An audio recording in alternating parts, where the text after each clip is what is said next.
what do the stars say about Kamala Harris during this election season? Will she step in for Joe Biden? Does she have what it takes to be the president? Well, the vice president's chart is made up of mostly mutable signs, and that makes her a maven in our IM system. She's the messenger, the buzzer, the person who, but we're kind of calling her the maven on mute, because although we know she's been out there doing her work, she hasn't really been as strong of a figure in the public eye as she was before she became vice president. What's up with that? Vice President Harris has had some longer, lingering transits that have been keeping her low key, and it's been going on for a couple years now and will keep going through next year. Since she's been in office, Pluto, the planet of mysteries, secrets, and all things underground, has been forming a 90-degree square to her sun, which is her personality and how she shines.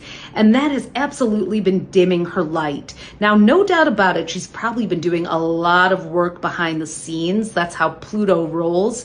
But Pluto squaring the sun is something that only happens for most people once in their lifetime, if at all.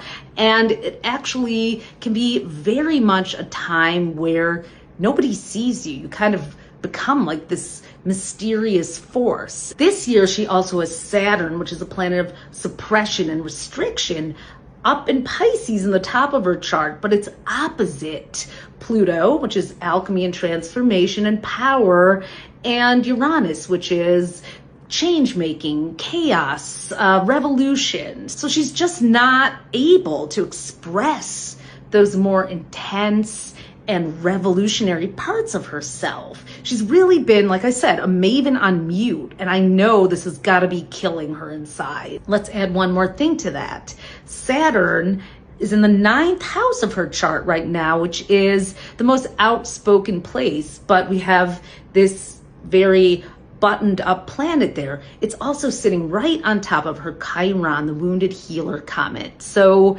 she's going through some kind of karmic lesson, grappling with, what should I say? Is it okay? Is it safe to speak up? What are the boundaries? What are the limits? Again, inner conflict that she's working on deeply behind the scenes, I'm sure. She's probably being asked to rise above some things that don't sit right with her if she wants to come forward as somebody who is capable of running the country in other people's eyes. She's going to have to learn how to be gracefully, diplomatically outspoken. Unfortunately, she has Neptune, the fog machine, illusion planet, right on her midheaven at the top of her chart. And that is the pinnacle career point. It's also the point that starts the 10th house of men. So as much as she wants to be this supportive person, she's probably making sacrifices. Neptune rules sacrifices in her career for the patriarchal forces, and it's absolutely hurting her.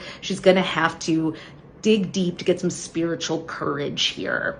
The few weeks leading up to the election could really force that out of her, though, because Uranus, the planet of sudden change and reactivity, is going to be on top of her Jupiter, which also brings a lot of surprises and the need to move quickly. So I hope for her sake that she really works on building up her trust factor with people by being more outspoken. Now, here's some really good news for the vice president, because on October 20th, she is going to be celebrating her 60th birthday. That means she's going to be having her golden birthday, according to Chinese astrology. She was born in 1964, the year of the wood dragon. 2024 is the year of the wood dragon, the first one we've had since then. In fact, in Chinese astrological traditions, the 60th birthday is considered your first birthday, because it's a time when the zodiac has been through all the animals and all of the 5 elements. This is considered a very auspicious time. So basically, 3 weeks before the election, she's coming into her own as a wood dragon, which dragon is the most powerful creature in the Chinese zodiac, and wood people are seen as stable and structured. She also has a north node in Aries, which is all about power and leadership, in her 10th house, which is a career position. So she may be thrust forward into a role near November 8th that maybe she wasn't expecting to, but is more ready for than you realize. She's been dealing with the South Node in Libra all the way since July 17th of 2023, and she's a Libra sun.